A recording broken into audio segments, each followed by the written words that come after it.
It seemed, even though it wasn't the term that was used, I'm still stuck on what the name of the band is going to be, Michelle and Vuyo, when the president opened up and completely disarmed, I think, everyone in Parliament and indeed South African society. We're going to talk a lot about all of those themes. You guys have had your fun outside Parliament, and we're going to bring all of the fun and excitement here into our studio in Hyde Park. I'm joined for the special edition of Madam Speaker by Isabel Fry from the Studies in Poverty and Inequality Institute, Dr. T.K. Pue, who's a political and policy expert from the University of the Northwest, and Professor Nomboniso Gasa, an adjunct professor of public law at UCT. You see them on your screen right now, but I want to move the action to this side of the room, and this is where our jury is. I feel like you guys have been sitting almost on your hands, raring to go, because you want to respond to what the president has said. Maybe if we can just start off by getting your takeaways and the kind of disarming that we saw right at the very beginning of the president's address. Who wants to go first? Quick show of hands. All right, let's start with Sarashni in front. Go ahead. Hi. Just stand up, tell us who you are for our audience at home, and then get straight into your comment. I'm Sarashni, and I just want to say that I just felt as if a lot of what he said, all this business friendliness, was stuff he said last year, and we did not create the jobs that he claimed we were going to create then. So why, using similar plans, does he assume we are going to create those jobs now? All right, let's go to the back of the room, and I have Kanisa.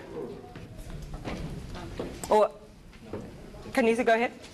Good evening, thank you, Yaman. I just wanted to touch on my concern when they spoke about a community in the coastal regions pertaining to mining, and I was a little bit taken aback because Mr. Mantashe had been very heavily involved in the Kolobeni saga, and I was wondering if, when we're talking about that community, if we're talking about Kolobeni, because people have died and the president didn't allude to that, and further speaking about the NHI moving to bill when the sexual and reproductive health justice space is still talking about how termination of pregnancy is not clearly outlined as a aspect that will be well taken care of. So well, he neutralized some, but I was just taken aback by some of those aspects. Thank you. Akona? I think I was more impressed by the crackdown. The president is really cracking the whip. National security, number one. Number two, with the Scorpions as well. We've seen how through Bosasa national security has been compromised.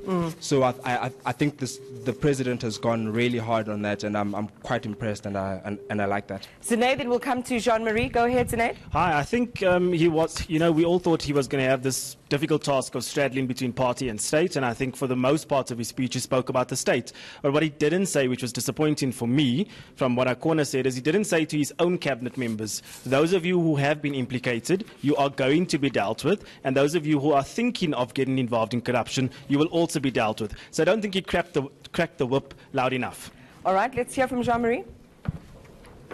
Thank you. So being from the legal profession, for me what stood out was the fact that we have non-permanent seats on the Security Council, and the fact that the President said the African continent must be seen to respect human rights.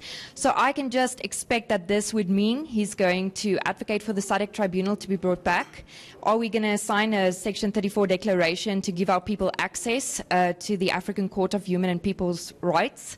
And also, what's going to happen with the African Court for Justice and Human Rights once it comes into effect? Is he then going to say, well, the resolution or the part of that act that says that government officials and senior government officials will be immune, is he going to stand against that? That would be important. I'm getting the sense so far from what we're doing, and let's get a mic here to Tankiso, is a sense of ambivalence around what he was saying, even though it's being sort of billed as more detailed, because we have, and let me just quickly just enumerate them for you as making notes, a couple of really targeted institutions inside our existing institutions to deal with issues that we've needed to deal with over the last while. In the NDPP, I know Michelle termed it as the Scorpions, but there will be an investigating directorate. They're going to set out the terms of reference for this directorate to investigate and prosecute cases relating to corruption.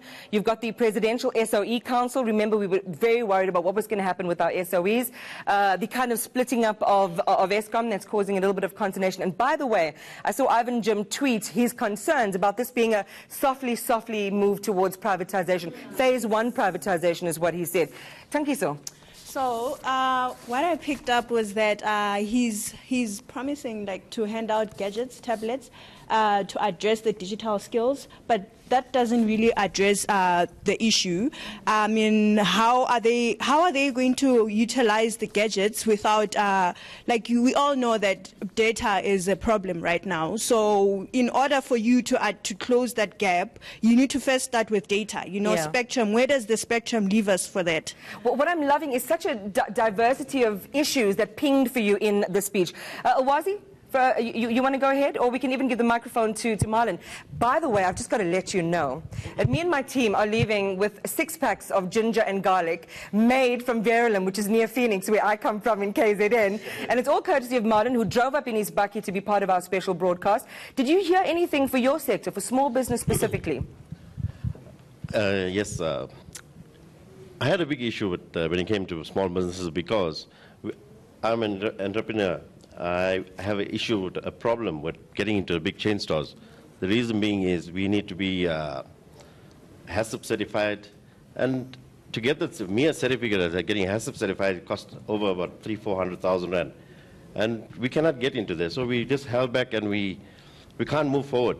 But he was talking there about municipalities and provincial governments working much closer to disperse the money that's been ring-fenced for the development of business. You feel like it's not going to reach you? Quite honestly, we've been hearing that for the past 25 years. All right, let's hear from Awazi. Greetings, thanks Iman for having us.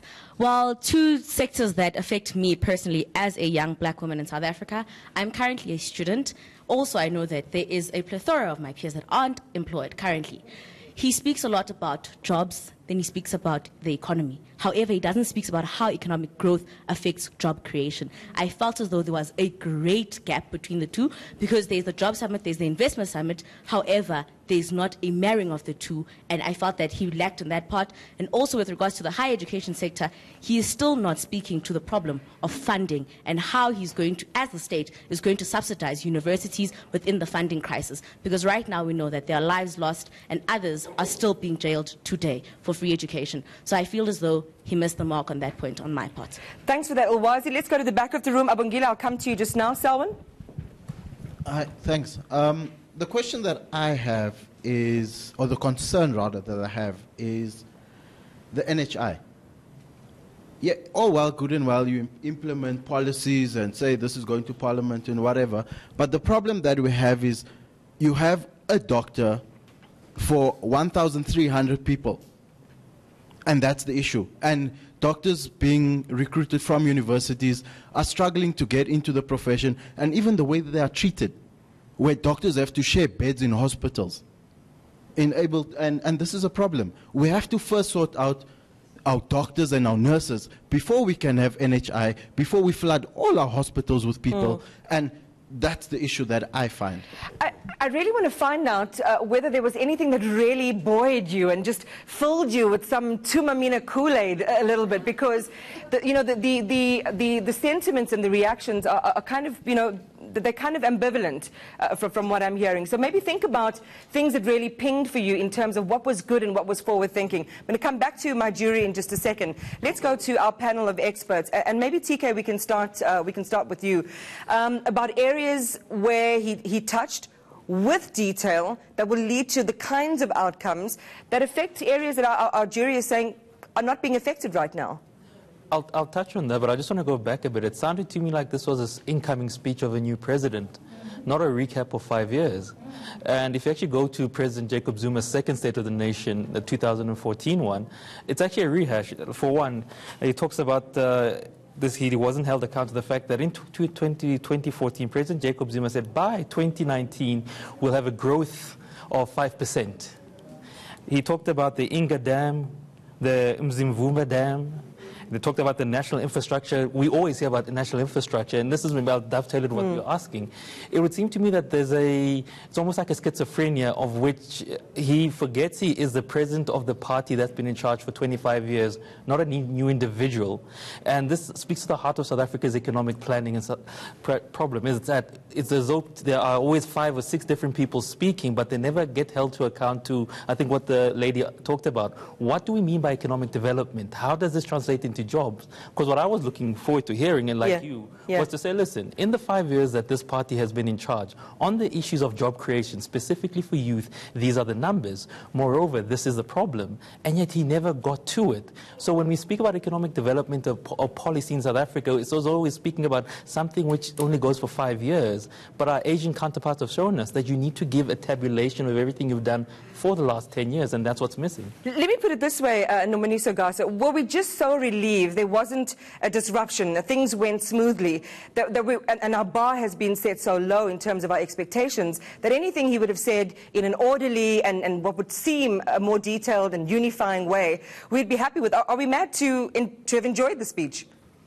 Well, look, there are a lot of things. I've got lots of issues with the speech, but I do want to say that there was a coherent assertion of what government wants to do, which one can assume that it's based on a recognition of what needs to be done. And here's the problem, and this is not a problem with President Ramaphosa. It's a conceptual problem with Sona. You know, there's never been a president that actually construct Sona to say, this is what we said we are going to do. This is the program that we developed with South Africans.